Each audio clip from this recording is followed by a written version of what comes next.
हमारी कोई निंदा करता है, सच्ची मानिए बड़ी कृपा करता है। हमसे जो गलतियां हो गई हैं जन्म जन्मांतरों में, वर्तमान के जन्म में या पीछे के जन्म में, बिना कोई दंड भोगे उन वृत्तियों का वो निंदा करके नाश कर रहा है। कितना कृपालु है, हम जान नहीं पाते। हमारे हृदय में वो शब्द जाकर जलन पैदा करते, हम उससे द्वेष कर बैठते। नहीं, उपासक की ऐसी वृत्ति नहीं होती। निंदक नियरे राखिए आंगन कुटी छवाए। भगवान कृपा करे कि निंदक हमारे पास ही रहे और हमारी एक एक वृत्ति को बड़ी सूक्ष्मता से वो देखें और जहां उनको त्रुटि लगे वे उसकी निंदा करें। तुम्हें तुम्हारे पिता की कसम है, वीडियो को लाइक करो और चैनल को सब्सक्राइब करो। धन्यवाद। बिना किसी साबुन के, बिना किसी पानी के वो हमारे अंतःकरण को निर्मल कर देते हैं। निर्मल करे शुभाए। भगवान की कृपा मनाए जब अपनी निंदा हो, बस उसमें यह देखना है कि यदि वास्तविक जो निंदा की जा रही है वो दोष हमारे अंदर है, निरीक्षण करे। यदि है तो प्रसन्न हो कि भगवान इनकी वाणी में बैठ करके हमारे आंतरिक दोषों को हमें दिखा रहे हैं। धन्यवाद। हम अपने इन दोषों का भगवत भजन के द्वारा नाश करेंगे और आपको प्रणाम करते हैं कि जो हम नहीं देख पा रहे थे आपने देखा और वर्णन किया। यदि ऐसा नहीं है तो निश्चित समझो आपके प्रारब्ध का बिना भोगे वो नाश कर रहा है जो आपकी निंदा कर रहा है। और आपकी आध्यात्मिक उन्नति अवश्य होगी यदि विरोध ना करे निंदक का। तो स्तुति प्रशंसा ये बहुत प्रिय लगती है और उपासक के भजन वृत्ति का ये नाश करती है, देहाभिमान को पुष्ट करती है, साधन को चौपट करती है। अगर कहीं अपने सामने अपनी कोई स्तुति करे, प्रशंसा करे, तो हृदय में बिल्कुल हर्ष नहीं होना चाहिए और बुरा मानना चाहिए कि ऐसा क्यों बोल रहा है। नहीं बोलना चाहिए, मैं इस योग्य नहीं हूं, मैं बहुत अधम हूं, ऐसा हृदय में चलना चाहिए। वो बाहर बोल रहा है उसकी बातें सुननी नहीं चाहिए, निंदा सुननी चाहिए। हृदय में जो जलन होगी उससे पाप नष्ट होगा। स्तुति यदि सुनी तो हर्ष होगा, पुण्य नष्ट होंगे, भजन वृत्ति क्षीण होगी, अहंकार पुष्ट होगा। इसीलिए सम्मानम कलयाति घोर गरलम। सम्मान स्तुति प्रशंसा को घोर विष समझे तभी उपासना परिपक्व होती है। श्रीपाद कह रहे हैं बहुविपत संपत्ति रेवास्तुवा। बहुत तरह की विपत्ति घेर ले, शारीरिक, मानसिक, व्यवहारिक, बेपरवाह रहो। यदि आपके हृदय में नाम चल रहा है तो हरि स्मृति सर्व विपद विमोक्षणम। कोई भी विपत्ति आपका बाल बांका नहीं कर सकती, चाहे बाहरी हो, चाहे आंतरिक हो, चाहे शारीरिक हो। यदि भगवत स्मृति का तार चल रहा है तो सबसे बड़ी विपत्ति हनुमान जी महाराज भगवत विस्मरण को कह रहे हैं। का हनुमंत विपत्ति प्रभु सोई, जब तो सुमिरन भजन न होई। यदि प्रभु का सुमिरन भजन नहीं हो रहा तो फिर विपत्ति ही विपत्ति है। हरि स्मरण चल रहा है, प्रियालाल का स्मरण चल रहा है, कोई भी विपत्ति आपको कुछ भी नहीं बिगाड़ सकती, कोई भी दुख नहीं दे सकती यदि हरि स्मरण चल रहा है। खास बात समझिए। आगे कह रहे संपत्ति रेवा। यदि बहुत संपत्ति आ जाती है और आप उसका सदुपयोग करते हैं साधु सेवा, भगवत सेवा, भगवत आराधना में, या किसी पशु पक्षी समाज सेवा निष्काम भाव से, वो संपत्ति आपको बाधा नहीं पहुंचा सकती। वो संपत्ति भगवत प्राप्ति में सहायक होती है। संपत्ति का सदुपयोग करना केवल कोई महाभागवत ही जानता है, संसारी नहीं जानते हैं। संसारी जनों के हृदय में संपत्ति का प्रयोग अहंकार की पुष्टता और इंद्रियों के भोगों में नष्ट होती है। अहंकार की पुष्टता, हम ऐसा कोई कार्य करेंगे कि विश्व में हमारा नाम हो जाए, अच्छा ऐसा किया, इतना किया। तो जहां वो जो संपत्ति का प्रयोग किया उसका वहीं सुकृत नष्ट हो गया। सही में संपत्ति का प्रयोग भागवत भक्त जन करते हैं, वो अपनी संपत्ति को गुप्त रूप से श्री भगवान की सेवा, भक्तों की सेवा, समाज की, प्राणियों की, पशु पक्षियों की जो सेवा मिली गुप्त रूप से, गुप्त रूप कोई जान न पावे और जिसकी सेवा की वो कभी धन्यवाद न दे, ऐसी सेवा भगवान की प्राप्ति कराने में समर्थ है। वो क्रमशः आपको आध्यात्मिक सीढ़ियों पर चढ़ाती चली जाएगी। अगर संपत्ति प्राप्त हुई और भगवत भक्ति हृदय में नहीं है तो दुराचार में प्रवृत्त कर देती है। मदिरा पीना, व्यभिचार करना, जुआ खेलना, मनमानी मनोरंजन करना और अपने नाम के लिए धन का बिल्कुल दुरुपयोग कर देना, जो ना यहां मिलेगा ना वहां मिलेगा। तो उपासक के पास भागवतिक ज्ञान होने के कारण कोई भी संपत्ति उसे बांध नहीं सकती, क्योंकि वो ममता और स्पृहा रहित होता है। वो निर्लिप्त होने के कारण कोई भी संपत्ति उसको बांध नहीं पाती। इसीलिए कह रहे, कोई निंदा करे या स्तुति, विपत्ति हो या संपत्ति, जो वृंदावन में श्री प्रिया प्रीतम के चरणों का आश्रय लेकर भजन करते हैं, उनको क्या फर्क पड़ता है। बस ध्यान रखना, संपत्ति में जो लिप्त है उसके द्वारा संपत्ति का दुरुपयोग होता है। जो संपत्ति में निर्लिप्त है उसके द्वारा सदुपयोग होता है।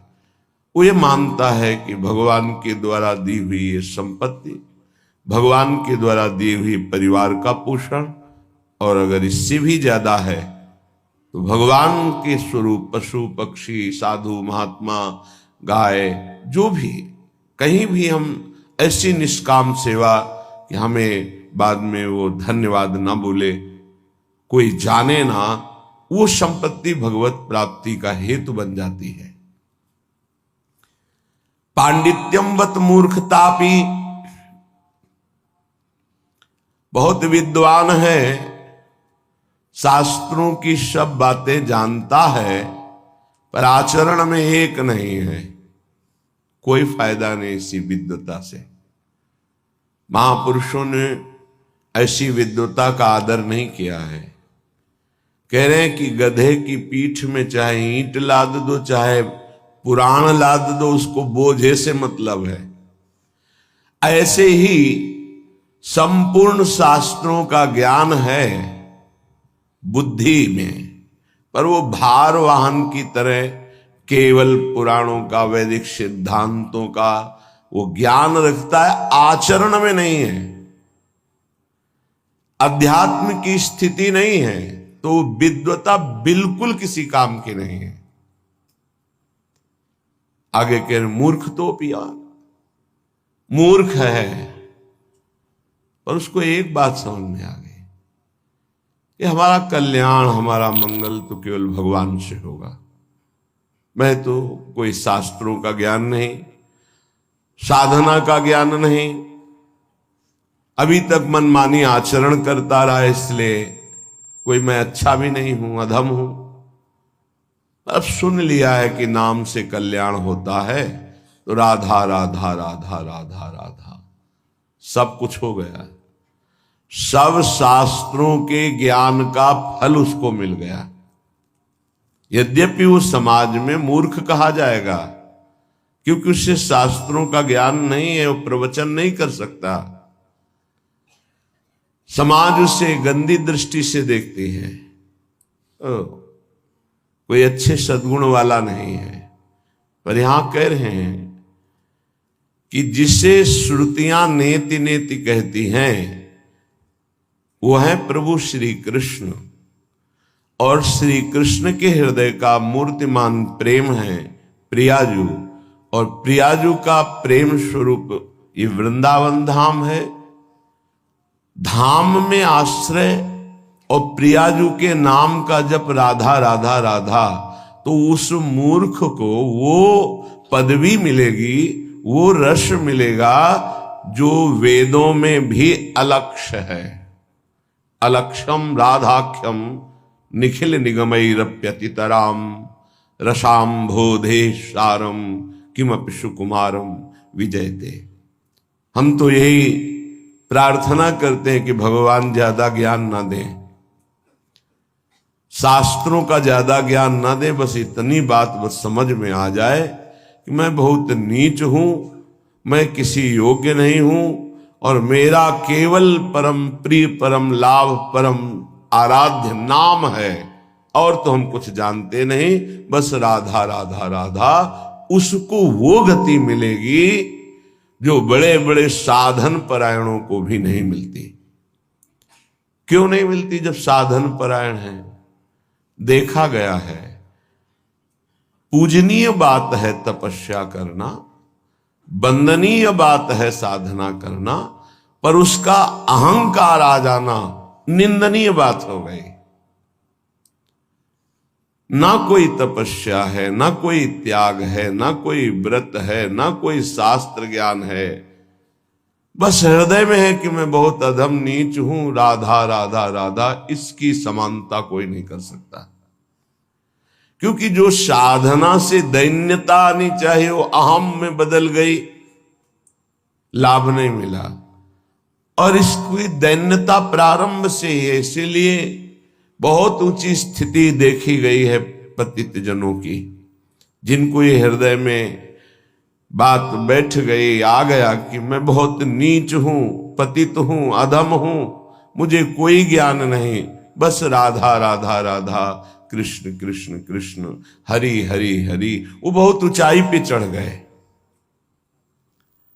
इसलिए श्रीपाद कहते हैं निंदा वा स्तुतिरेव वा बहु विपत संपत्तिरेवास्तु वा पांडित्यवत मूर्खतापि यदि वा विरागोथवा रागो। बहुत वैराग्यवान है, वास्तविक में वैराग्यवान है, लेकिन प्रियालाल के चरणों का भरोसा नहीं है। भरोसा वैराग्य का है। प्रियालाल के चरणों का भरोसा आचार्य चरणों से आता है। आचार्य चरणों का परिचय गुरुदेव से होता है। जिनका गुरुदेव में, आचार्य में पूर्ण प्राण समर्पण भाव नहीं है, तो ना पाई है बिन स्वामी या केली, विपिन बसत वैराग्य जुत ज्यों लरिकाई खेल। जैसे कोई बच्चा हठ ठान ले, ऐसे कोई घोर वैराग्य में जीवन रखे, पर आचार्य की शरणागति, गुरु के चरणों का आश्रय नहीं, तो ना पाई है। प्रियालाल की जो रसमयी भजन वृत्ति है वो पा ही नहीं सकता। तो ऐसे वैराग्य का क्या, बहुत वैराग्य है पर हृदय में प्रभु के प्रति बिल्कुल अनुराग नहीं है, ऐसा भी पाया जाता है। रागोथवा, वो वैराग्यवान नहीं है, जितेंद्रीय नहीं है। यद्यपि भक्त अनन्य जो विषय इंद्रियन बस होए, कर्मठ कोटि जितेंद्रियन ते समलह न कोय। अगर वो भक्त एक बात उसके मन में आ गई है कि मैं फंसा हुआ हूं शरीर राग में, परिवार के राग में, भोगों के राग में, हे लाडली क्या मुझ अधम के लिए भी आपके श्री चरणों में ठौर मिलेगी? वो रागी है, जितेंद्रीय नहीं है, वो कर्मकांड का ज्ञान नहीं जानता है, बस प्रभु की करुणा पर विश्वास करके प्रभु के मार्ग में चल दिया। मेरे हृदय में न ज्ञान है, न वैराग्य है, न राग है, लाडली जैसा हूं आपका हूं, बस हो गया काम। कह रहे यद्यपि भक्त अनन्य जो विषय इंद्रियन बस होए, विषयी है, इंद्रियों को वश में नहीं किया, इंद्रियों के वश में है, उसकी समानता करोड़ों जितेंद्रीय करोड़ों कर्मकांडी नहीं कर सकते, क्योंकि उन जितेंद्रीय कर्मकांडी को अपनी जितेंद्रियता और कर्मकांड का अभिमान है। लेकिन ये निराभिमानी अभिमान करने योग्य है ही नहीं कुछ, तो राधा राधा राधा ये अनुराग को प्राप्त हो जाएगा, सीधे अनुराग को। एक अर्थ ये हुआ।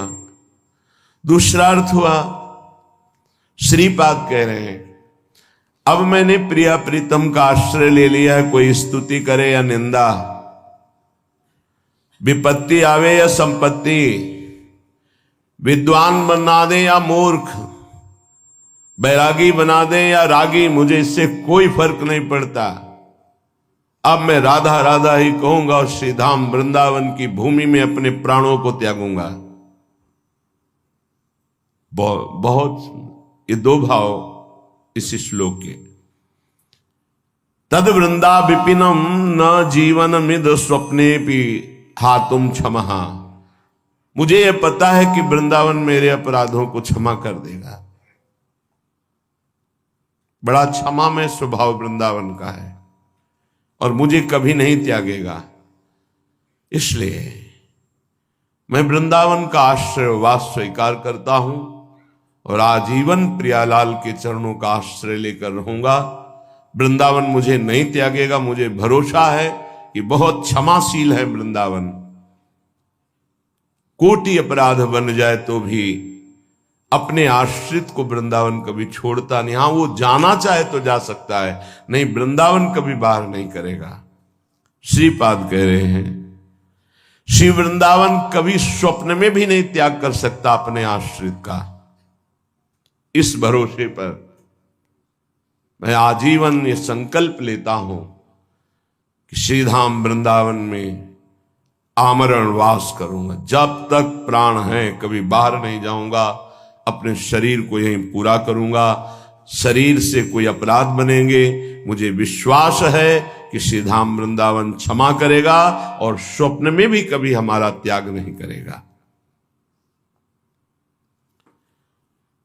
श्रीपाद कह रहे हैं ऐसा हम क्यों संकल्प ले रहे हैं? क्योंकि राधा पदांक भूषित, ये वृंदावन की रज हमारी स्वामिनी की चरण चिन्हों से युक्त है। जिन चरणों का लालजू अपने हृदय में गुप्त रूप से आराधन करते हैं, श्यामाजू के चरणन की बलिहारी, जे हैं बसत किशोर लाल के प्राणन मध्य सदारी, वही चरणारविंद से चिन्हित ये भूमि है। इस भूमि में जो हमने आमरण संकल्प लिया है वो केवल इसी परम लाभ के लिए कि इस रज का सेवन होगा, और इसी रज में जब प्राण त्यागेंगे तो हमें श्री जी के चरणारविंद मिल जाएंगे, श्री जी का सानिध्य मिल जाएगा। वहीं लालजू, वहीं हितजू, वहीं गुरुजी सब विराजमान हैं। ये जितने महापुरुष हैं सब वृंदावन में विराजमान हैं। महाप्रभु चैतन्य देव जी, नित्यानंद जी, पूज्य राधा बाबा, भाई जी महाराज, बड़े बड़े सब हमारी श्री जी की सेवा में विराजमान हैं। सब पूज्य श्री रूप जी, सनातन जी, हरिवंश महाप्रभु, स्वामी जी महाराज, हरिराम व्यास जी महाराज, बिहारिन देव जी, नागरी दास जी, ये सब सहचरी वपू में श्री जी की कोई किंकरी, दासी, मंजरी, सहचरी सब सेवा में हैं। धाम की कृपा होगी तो आपको अनुभव में आने लगेंगे ये सब। राधा पदांक, हम कहां रह रहे हैं, गजब हो गया, कितनी असीम कृपा।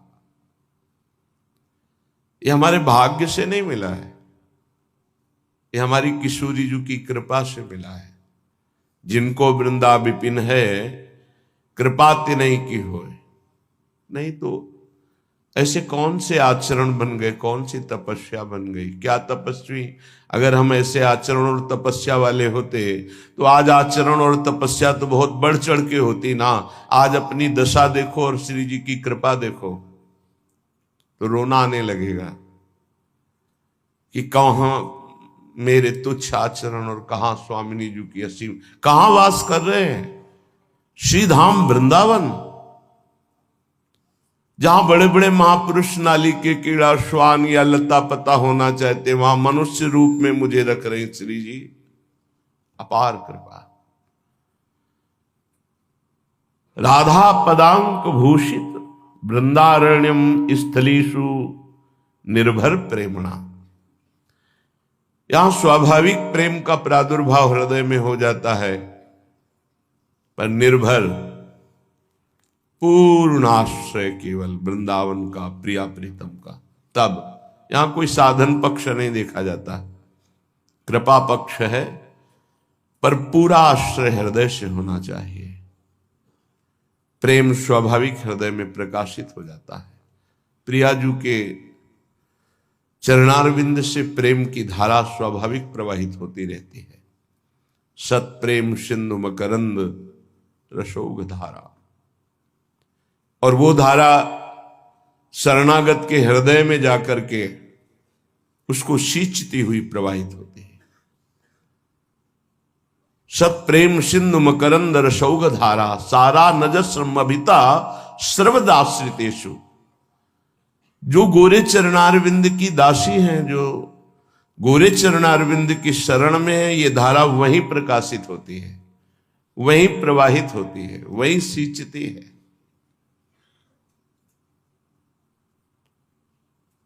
श्रीपाद कह रहे, हमने जो संकल्प लिया है आजीवन आमरण वृंदावन वास का, उसका प्रधान कारण है हमारी श्री जी यहां विराजमान है। श्री जी की चरण चिन्हों में रहूंगा तो निर्भर प्रेम का प्रादुर्भाव हो जाएगा।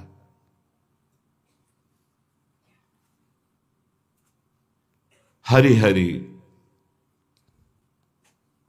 कदा लुठामी प्रतिपदम गलदस्सु रुल्लसत पुलका। हे हरि, क्या कभी ऐसा होगा कि मेरा गला रुंध जाए और आंखों से अश्रुधारा बह रही हो और मैं इस रज में लौट रहा हूं विकल होकर, राधा राधा राधा। हरि हरि कदा लुठामि प्रतिपदम गलदस्सु रुल्लसत पुलकहा। शरीर पुलकित हो रहा है, गला अवरुद्ध हो रहा है, आंखों से अश्रुधारा बह रही, शरीर में वृंदावन की रज है, मैं लौट रहा हूं विकल होकर, राधा राधा स्वामिनी कब मिलोगी, प्रियाजू कब कृपा होगी। ऐसे इसलिए मैं आमरण वृंदावन का वास स्वीकार कर रहा हूं, क्योंकि ये दुर्लभ वस्तु केवल वृंदावन प्रदान करता है। सर्वम त्यक्त्वा सरस विशद प्रेम पीयूष सांद्रे। इस प्रेम रस की प्राप्ति के लिए जो तुम्हारा माया में सर्वस्व, इसका अंदर से त्याग कर दो। ये अंत में छूट जाएगा, पहले तुम अंदर से त्याग कर दोगे तो तुम्हें बहुत बड़ी उपलब्धि हो जाएगी। यहां अंदर से त्याग की बात कहें। अपनापन केवल प्रियाजू से, सेवा पूरे परिवार की, प्रियालाल के सुख की भावना से, अपने कर्तव्य का पालन प्रियालाल के लिए ही है। सर्वम त्यक्त्वा, कहीं कोई प्रियता न रह जाए, ममता न हो जाए, आसक्ति न हो जाए, नहीं तो अगला जन्म हो जाएगा। सर्वम त्यक्त्वा, जब कृपा होगी तो आपको समझ में बात सर्वम त्यक्त्वा की आने लगेगी। हृदय में नाहीन रहो ही मा ठौर। उद्धव जी आत्मज्ञान की चर्चा करना चाहते हैं तो गोपीजन कहती मत सुनाओ। अब मुझे ये कोई ज्ञान या मोक्ष इसकी चाह नहीं रह गई। मेरे हृदय में केवल ललित त्रिभंगी मुरली मनोहर मदन मोहन लालजू विराजमान है। हृदय में जगह नहीं रह गई। नाहिन रहो ही माठ और नंद नंदन अछत। जब वो विराजमान है तो फिर हमें ज्ञान विज्ञान किस काम का। नहीं माना बड़ा आनंद है आपके ज्ञान में। तो उद्धव मनमाने की बात, दाख छुआरा छाणी अमृत फल विष कीरा विष खात। विष के कीड़ा को दाख छुहारा है, अमृत फल अच्छा नहीं लगता, वो विष ही खाता है क्योंकि उसका मन मान गया। ऐसे ही मेरा मन मान गया है वृंदावन वृंदावन वृंदावन, प्रियालाल प्रियालाल प्रियालाल। अब सर्वम त्यक्त्वा सब अंदर से बहुत परम गुरु हैं गोपीजन। परिवार में रहती हैं, पति हैं, पुत्र हैं, पूरा गृहस्थी का कार्य करती है, लेकिन मुरारी पादार्पित चित्त वृत्ति, एक एक चित्त की वृत्ति कृष्णाकार है, भगवदाकार है। यही साधना है। संपूर्ण परिवार के बीच में रहते हुए भी कहीं कोई आसक्ति ममता प्रियता बिल्कुल नहीं। ना शरीर में परमहंस है, चीरहरण लीला करके प्रभु ने दिखा दिया देहातीत स्थिति गोपियों की। तब रास में प्रवेश दिखा दिया। आई ब्रजनारी सुनत बंसीरो गृहपति बंधु विसारे। परिवार धन संपत्ति मकान इसका तो त्याग है ही है। इस त्याग की स्मृति का भी त्याग है, त्याग की स्मृति का भी त्याग है। तब दर्शन मदन गोपाल मनोहर मन सिज ताप निवारे। ए मोहन मदन त्रिभंगी मोहन मुनि मन रंगी। बड़े बड़े मुनियों को अपने रंग में रंग देने वाले मोहन मुनि मन, मोहन मुनि सघन प्रगट परमानंद गुण गंभीर गोपाला। हे परमानंद, इसी की प्राप्ति के लिए मानव देह मिला है। सर्वम त्यक्त्वा श्रीपाद कह रहे मान लो नहीं अंत ही तो ही तजेंगे पामर, तू न तजय बही दे। श्रुत बनितादि जान स्वार्थ रत ना करुणे सभी ते। अंत ही तो ही तजेंगे पामर, तू न तजय बही ते। मन पछितई है अवसर भी थे। अभी अवसर है, नहीं तो जबरदस्ती सब काल छीन लेगा। तुम अंदर से त्याग दो, भगवान को स्वीकार कर लो, महान बन जाओगे, क्योंकि महान के अंश हो। सर्वम त्यक्त्वा, लक्ष्य क्या होना चाहिए सर्वम त्यक्त्वा का? केवल प्रेम रस, बस। कोई लक्षण नहीं, कोई सिद्धि, कोई चमत्कार, कोई नमस्कार करे, बिल्कुल चाह मत रखना, नहीं सब हो जाएगा। अंदर में जो गाढ़ चाह होती पहले उसको भुगवाते भगवान, फिर भक्ति का रस आता है, ध्यान रखना। ढूंढ ढूंढ के पहले ही सत्संग में छोड़ दो, कोई आंतरिक चाह ना रह जाए, नहीं तो पहले वो भोगना पड़ेगा चाह को।